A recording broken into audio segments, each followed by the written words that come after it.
इंसानी माशी तारीख में आज तक ऐसा कभी नहीं हुआ कि किसी एक कंट्री ने दूसरे कंट्री की किस्मत बदल डाली, लेकिन पाकिस्तान आजकल इस तारीख को बदलने का इंतजार कर रहा है। पाकिस्तान समझता है सीपेक जैसे ही फंक्शनल होगा इस मुल्क की तकदीर बदल जाएगी, जबकि हकीकत इसके उलट है। ऐसा भी नहीं है कि सीपेक से पाकिस्तान को कुछ भी हासिल नहीं होगा। पाकिस्तान को मिलेगा, बहुत कुछ मिलेगा। इस सब की भारी कीमत चुकानी पड़ेगी। पाकिस्तान इस गलतफहमी में है कि जैसे ही सीपेक प्रोजेक्ट मुकम्मल होगा चाइना अपनी सारी इंपोर्ट और एक्सपोर्ट पाकिस्तान के रास्ते करेगा, जबकि हकीकतन चाइना के लिए ये नामुमकिन है। इसके बहुत सारे रीजंस हैं, चंद एक हम बता देते हैं। सबसे पहला फैक्ट तो ये है कि समुद्री रास्ता हमेशा से जमीनी रास्ते से तकरीबन 500 गुना सस्ता पड़ता है किसी भी इंपोर्ट या एक्सपोर्ट के लिए। ये एक यूनिवर्सल फैक्ट है। दूसरा ये कि चाइना के लिए पाकिस्तान के थ्रू इंपोर्ट या एक्सपोर्ट करने के लिए पहले अपने इस एरिया को डेवलप करना पड़ेगा जो पाकिस्तान के बॉर्डर के साथ है, क्योंकि अभी चाइना की इंडस्ट्रियल एरियाज हैं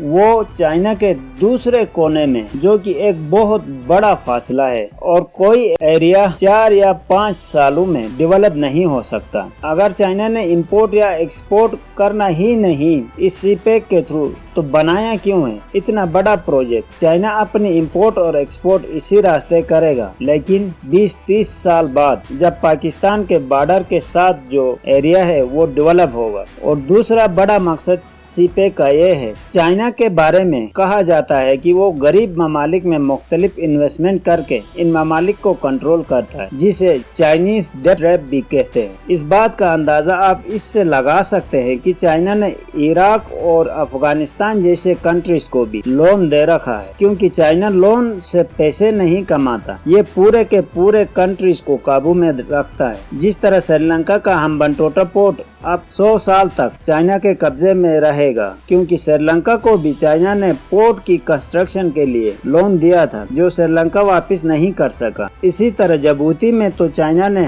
अपने लिए फौजी अड्डे भी बना लिए हैं, और पाकिस्तान ने तो पहले से ही गवादर पोर्ट 40 साल की लीज पर चाइना के हवाले कर दिया है। ये जो 46 अरब डॉलर से शुरू होने वाला प्रोजेक्ट सीपेक है, इसकी कॉस्ट अब तक 56 अरब क्रॉस कर चुकी है, और चाइना की इस शातिराना सरमायाकारी पर पाकिस्तान को मुनाफा और कर्जों की मद में अगले 20 से 30 सालों में एक अंदाजे के मुताबिक 90 अरब डॉलर वापस करने होंगे, जो कि पाकिस्तान के लिए मुमकिन ही नहीं होगा। इसके 3 रीजंस हैं। पहला ये कि जब ये सीपेक मुकम्मल होगा तो चाइनीज प्रोडक्ट्स पाकिस्तानी मार्केट्स में डोमिनेट करेंगे, जिससे लोकल प्रोडक्शन पर प्रेशर आएगा, क्योंकि चाइनीज प्रोडक्ट्स के साथ पाकिस्तानी प्रोडक्ट्स कभी भी कम्पीट नहीं कर पाएंगे। इसके नतीजे में डोमेस्टिक प्रोडक्शन डिक्रीज होगी, और जब डोमेस्टिक प्रोडक्शन डिक्रीज होगी तो पाकिस्तान एक्सपोर्ट क्या करेगा, और इस सीपेक के लोन को पे बैक करने के लिए पैसे कहां से लाएगा? अगर हम ये भी मान लें कि पाकिस्तान में चाइनीज इंडस्ट्रियल जोन्स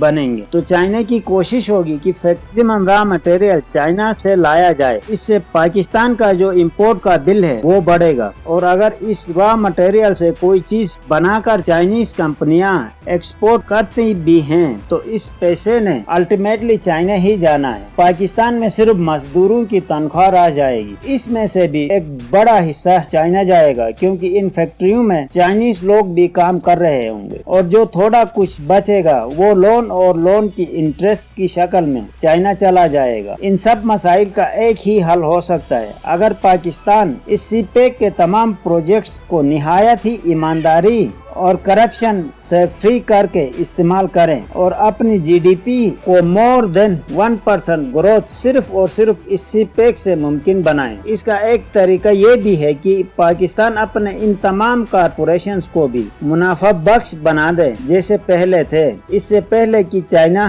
जिबूती और श्रीलंका की तरह कब्जा कर दे। दोस्तों, हमारी वीडियो पसंद आए तो लाइक जरूर करना और हमारे चैनल को सब्सक्राइब करना न भूलिएगा। Thank you.